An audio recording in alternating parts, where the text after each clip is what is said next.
నమస్తే అండి, నేను మీ జర్నలిస్ట్ పండరి.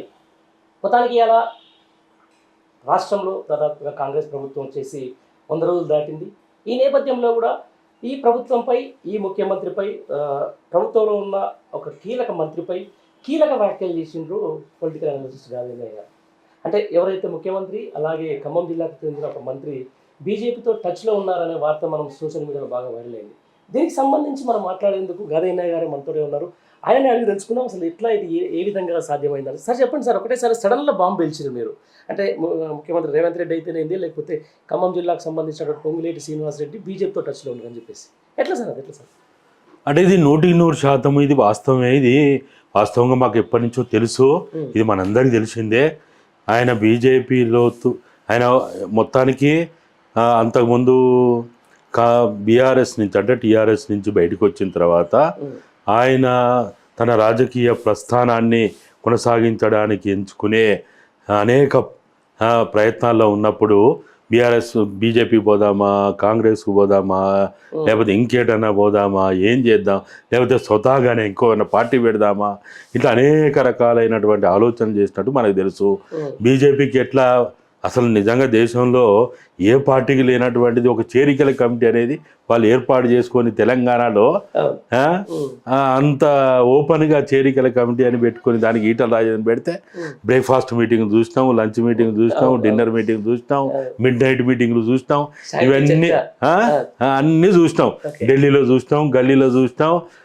ఆయన అయితే ఎన్నోసార్లు మీడియాకు ఒక మసాలా ఇచ్చిండు. ఆయన ఒక 6 నెలలు నడిపి ఊరిచ్చి ఇక్కడ కాసేపు, అక్కడ పోతే మహబూబ్ నగర్లో ఆయన జూపెల్లి కాసేపు, ఈ హైదరాబాద్లో కాసేపు, 3 కేంద్రాలుగా ఎన్నెన్నో జరిగినాయి. ఆఖరికి ఏం జరిగిందో మనంతా చూసినాం. నాకు అర్థమైన కాడికి ఏంటంటే మొత్తంలో కూడా ఆయన ఎప్పుడు కూడా ఎక్కడ కూడా ఆయన బీజేపీ పట్ల అది మంచి పార్టీ కాదనో, దానికి బలం లేదనో, లేకపోతే దానికి సంబంధించినటువంటి విధి విధానాలకు సంబంధించి ఎక్కడ కూడా ఆయన నెగిటివ్ మాట్లాడలే. ఆయన మాట్లాడిందల్లా ఏంటంటే మనం చాలాసార్లు చూసినాం, అది ఆయన మాటల్లోనే కూడా విన్నాం. మనం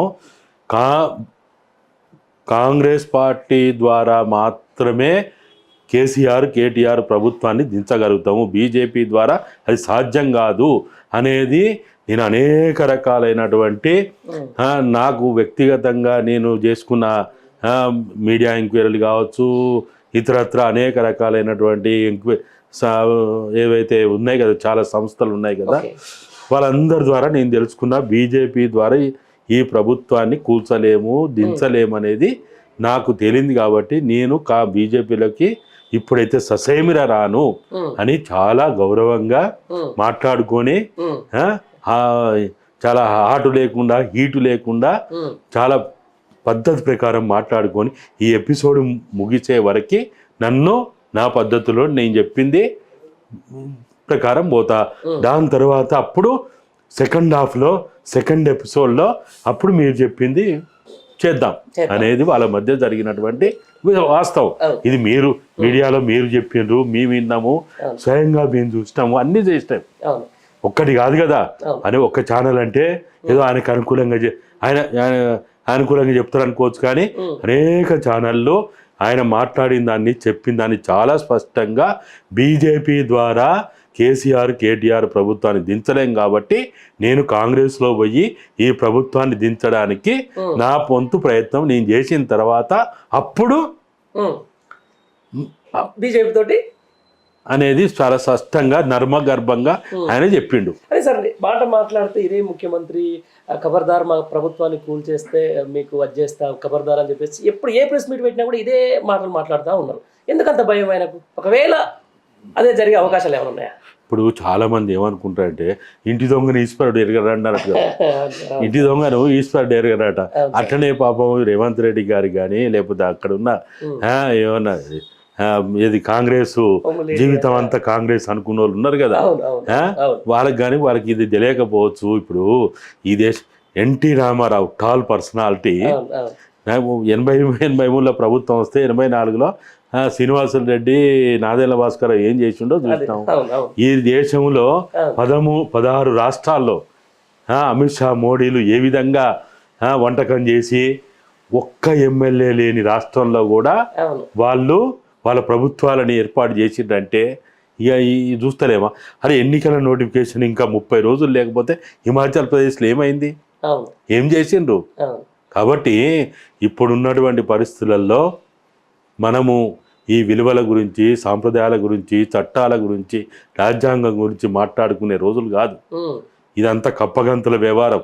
ఎవడు ఏ పార్టీలో ఉంటాడో, ఎవడు ఏ పార్టీలో పోతాడో తెలియనటువంటి, అసలు వాళ్ళ భార్య పిల్లలకు కూడా చెప్తుండో లేదో అట్లా అనిపిస్తున్నది. అవును కాబట్టి ఇప్పుడున్న పరిస్థితుల్లో ఏంటంటే, నేను ఏదైతే విషయాలు చెప్తున్నానో రాబోయే రోజుల్లో తెలంగాణ ఎందుకు తెచ్చుకున్నాం?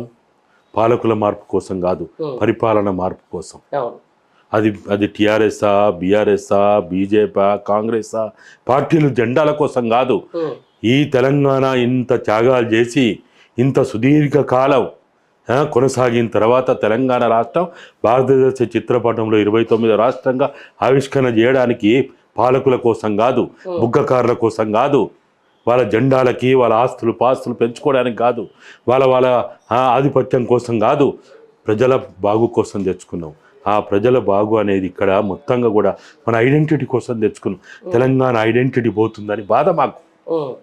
అదే సార్, నేను అదే అంటున్నా. ఇప్పుడు మీరు ఒక ఎలిగేషనో లేకపోతే అది నిజమో ఏదో మాట్లాడేసిండ్రు, అదే సీఎం అలాగే పొంగులేటి టచ్లో ఉన్నారు అనే యాంగిల్లో బయట ఒక చర్చ అయితే నడుస్తూ ఉంది. ఏ పార్టీ బీ టీమ్ సార్? బీజేపీకి బీఆర్ఎస్ బీ టీమా, కాంగ్రెస్కు బీజేపీ బీ టీమా, బీజేపీకి కాంగ్రెస్ బీ టీమా? మీ అనాలిసిస్ చెప్పండి నాకు. ఇప్పుడు ఇక్కడ ఫస్ట్ ఎవరికి బీ టీమ్ అయింది అనేది బీజేపీ వాళ్ళు ఆడుతున్న ఆట బట్టి ఉంటుంది. బీజేపీ వాడు ఇప్పుడు చూస్తాం కదా, మొన్నటిదాకా ఆంధ్రప్రదేశ్లో ఏమన్నాం, జగను బీజేపీకి బీ టీమ్ అన్నాం లేదా? మీరు కూడా అనే ఉంటారు, న్యూస్లో చెప్పే ఉంటారు. మరి ఇవాళ ఏం చెప్పాలి మీరు? ఇవాళ ఎవరు బీ టీము?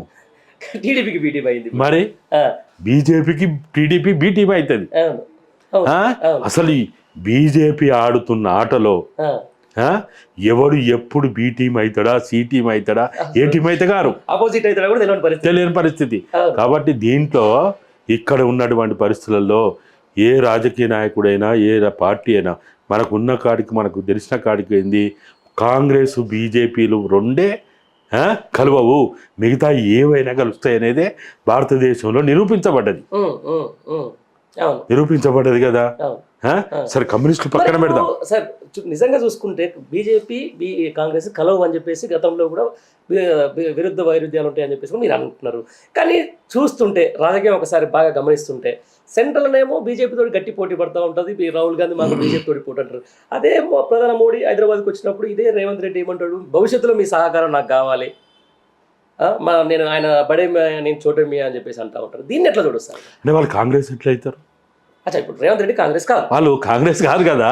ఇప్పుడు వాళ్ళు కాంగ్రెస్ ఒకవేళ నిజమైన కాంగ్రెస్ వాది అయితే, నిజమైన కాంగ్రెస్ వాదికి ఏమేమి ఉండాలి? సెక్యులరిజం ఉండాలి, అంటే లౌకికవాదం ఉండాలి, తర్వాత ఫెడరలిజం ఉండాలి, డెమోక్రసీ మీద నమ్మకాలు ఉండాలి, తర్వాత ప్రజాస్వామ్యం మీద నమ్మకం ఉండాలి, ఇవన్నీ ఉండాలి. మరి ప్రజాస్వామ్యం మీద నమ్మకం లేదు, రాజ్యాంగం మీద నమ్మకం లేదు, సెక్యులరిజం మీద నమ్మకం లేదు, వద్దంటున్నారు, ఫెడరలిజం అసలు వద్దే అంటున్నారు అన్న పార్టీతోటి చట్టాపట్టాలు వేసుకొని తిరుగుతున్నారంటే కాంగ్రెస్ వాది ఎట్లయితాడు? కాంగ్రెస్ వాది అవుతాడా? ఇప్పుడు పేరుకు నేను కమ్యూనిస్ట్ అని చెప్తా, నా ఆచరణ నిరూపణ కావాలా? నేను వేదాంతుణ్ణి, నేను గురువుని, సాధువుని అని డ్రెస్ చేసుకుంటే కాదు. ఎప్పుడైతే నా ఆచరణ గీటరాయి, నా ప్రవర్తన గిట్రా ఏదో చెప్తారు చూడు, అయ్యగారు మంది కోసం చెప్తాడు ఉల్లిగడ్డ తినొద్దని, ఇంట్లో మాత్రం పోయి తింటాడు అన్నట్టుంటే ఎట్లా? అది కాదు కదా. వీళ్ళు నిజమైన కాంగ్రెస్ వాది అవునా కాదా అని ఎప్పుడు చెప్తాం మనం? సిద్ధాంతాలు ఉన్నప్పుడు. మరి ఉన్నాయా వీళ్ళకి? ఏ విలువలు ఉన్నాయి? ఏ విలువలతో ఉన్నారు వీళ్ళు? లేరు కదా.